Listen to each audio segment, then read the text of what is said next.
ఇది పిట్టల ఆర్గానిక్స్లో మనం బీరకాయలు కట్టింగ్కి వచ్చినాయి.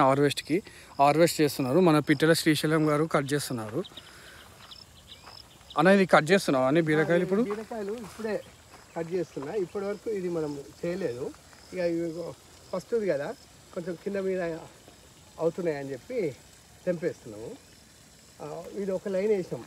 అంటే మనం ప్రతి దాంట్లో ఒక్కొక్క బెడ్ని ఒక్కొక్క తీగ జాతికి వేసాము. అట్లా ఇది మనం బీరకాయ వేసాము. పక్క దాంట్లో కాకరకాయ, ఇంకో దాంట్లో కాకరలో ఇంకో తెల్ల రకము, ఇంకోటి బీరకాయ, సూరకాయ, పొట్లకాయ, బోడ కాకరకాయ, ఇట్లా అన్ని రకాల తీగలు వేసాం. అదే మొదటి ఖాతగా మాత్రం మనకు బీరకాయ వచ్చింది. దీన్ని మనము కట్ చేస్తున్నాం.